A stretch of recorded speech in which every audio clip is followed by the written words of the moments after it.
Hello everyone, it's me again, Dr. Babatunde Okewale.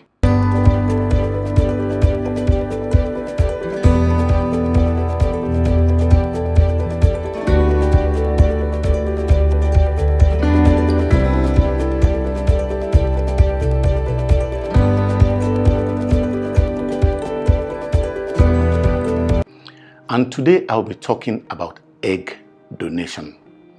Egg donation is widely used in IVF nowadays, and it's usually useful in two groups of women. The first group of women are women who have what we call failed ovary, and these are women who have premature menopause, women who are born without ovary, women who have had their ovaries removed in surgery in what we call bilateral ovariectomy, or women who are menopausal. The second group of women are women who still have their ovary and their ovaries are functioning. They could be women who are at risk of passing on inherited genetic diseases to their offspring, women who have had failed IVF because of age, or women who have had inaccessible ovaries during the procedure itself.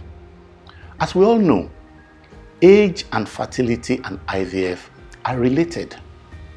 We already know that as a woman grows older, the quality and the quantity of her egg starts to decrease. And it reflects in IVF. If a woman is less than 30 years old, there's a higher chance that her IVF will be successful. That is, if she's using her own egg. In fact, the figures is as high as 60 to 80%.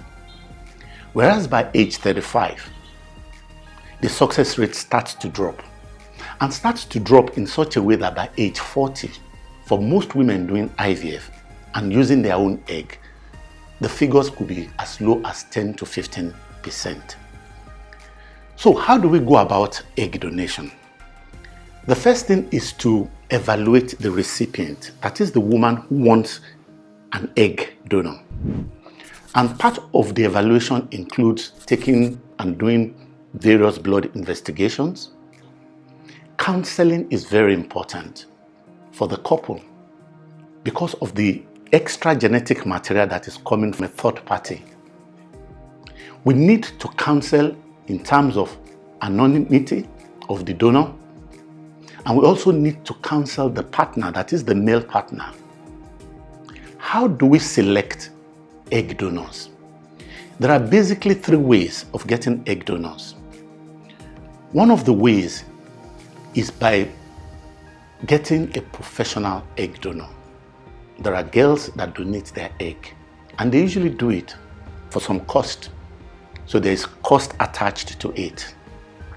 Sometimes the couples bring their own donor. That's a second way, which we call known donors to the couple, although it's not advisable.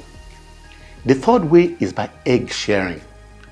There are some couples that undergo IVF and they produce a lot of eggs, and they agree that they want to share their egg with other couples that have not produced good eggs. How do we screen the donors that we use? Basically, we do all the screenings we do for the recipient, but we are more particular, apart from the blood checks, the sexual history and STD checks. We're a lot particular about the family history of the girls that are subjecting themselves to egg donation. From the family history, we will have a good idea whether there's any genetic disorder in their family. We also do a complete hormonal profile. The worst thing that can happen in an egg donor cycle is for the donor herself not to produce any egg. And what are the success rates? The success rate of egg donation is much, much higher than if a woman is using her own egg.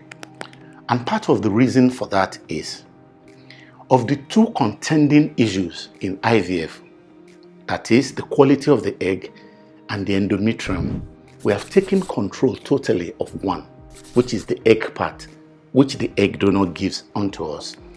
So usually an egg donor program gives a higher success rate than own egg program. The principle behind donor egg program is we prepare the endometrium of the recipient, we get good donors that will give us good eggs, we follow the window of embryo transfer, and we make sure we manage the early pregnancy very well.